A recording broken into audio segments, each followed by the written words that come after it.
दोस्तों, बहुत से लोग अपनी सेफ्टी के लिए एक साथ दो दो प्लान लेकर चलते हैं ताकि अगर वो एक जगह सफल नहीं हुए तो दूसरा रास्ता उनके लिए खुला रहे। और इसी कारण से बहुत से लोग प्लान ए और प्लान बी के चक्कर में कहीं पर भी सफल नहीं हो पाते हैं।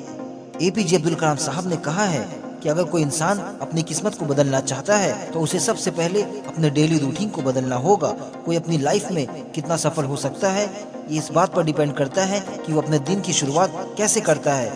ये कहानी से आज आपको यही सीख मिलेगी कि हमेशा जो भी सोचें उसी पर 100% पूरी ईमानदारी के साथ मेहनत करें।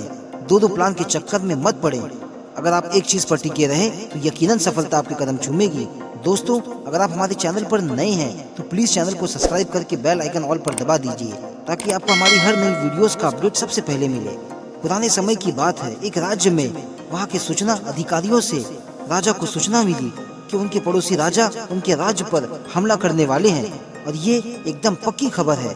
वो सिर्फ 3 दिनों के भीतर अपनी विशाल सेना के साथ उनके राज्य पर हमला कर देंगे और उनकी सेना इतनी बड़ी है कि उनका सामना करना इनके सैनिकों के बस में नहीं है। ये बात सुनते ही राजा बेहद चिंतित हो गया, परेशान हो गया। राजा ने तुरंत सभा बुलाई और सभी लोगों से सलाह मांगी और सभी मंत्रियों से कहा कि अगर आप में से किसी के पास कोई सुझाव है या उन्हें हराने का कोई उपाय है तो वो हमें तुरंत बताए। राजा की मंत्रिमंडल में एक बहुत ही होशियार मंत्री था। उसने राजा से कहा कि महाराज, अब जब जान पर बात आ ही गई है तो उसका एकमात्र यही उपाय है कि उस राजा के हमला करने से पहले हमें ही उसके राज्य पर हमला कर देना चाहिए। ये उस जंग को रोकने का बस एकमात्र इलाज है।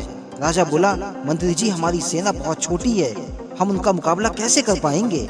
मंत्री बोला, महाराज, पड़ोसी राज्य अभी युद्ध के लिए तैयार नहीं है, अभी वो तैयारी कर रहे हैं। अगर हमने अभी उन पर हमला कर दिया तो वो लोग खुद को संभाल नहीं पाएंगे और हमारे जीतने की कुछ हद तक संभावना बन ही जाएगी। वैसे भी हम पर हमला होने ही वाला है, वो इतनी विशाल सेना है कि हम वैसे भी उनके आगे ढेर होने ही वाले हैं। तो क्यों न मरने से पहले हम ही उन्हें मार कर मरें, जिससे कम से कम हमारी प्रजा तो सुरक्षित रहेगी।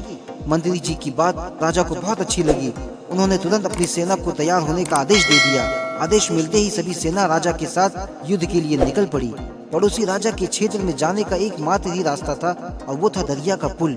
राजा के साथ उसके सभी सैनिक उस पुल के जरिए दूसरे राजा के क्षेत्र में दाखिल हो गए और उसके बाद राजा ने अपने सिपाहियों को हुक्म दिया कि वो पुल को जलाकर नष्ट कर दे और सभी सिपाहियों ने वैसा ही किया।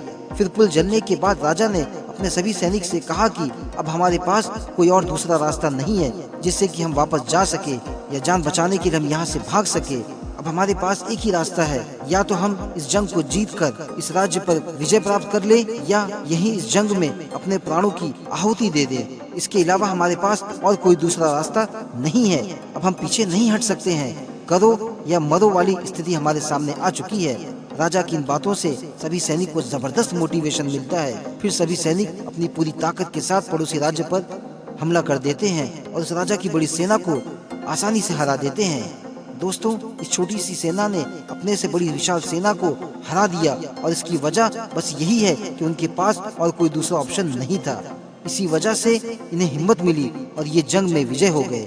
दोस्तों, इस कहानी से हमें यही सबक मिलता है कि जब आपके पास एक ही प्लान होता है तो उसके पूरे होने की संभावना बढ़ जाती है, लेकिन जब हम प्लान ए और प्लान बी लेकर चलते हैं तो कहीं भी सक्सेस नहीं हो पाते हैं। लेकिन जब हमारे पास सिर्फ एक ही रास्ता होता है तो कंफर्म कामयाबी का रास्ता ही होता है। हर कामयाब इंसान का एक वक्त आता है जब उसको लगता है कि अब अगर मैंने कुछ नहीं किया तो मैं बर्बाद हो जाऊंगा।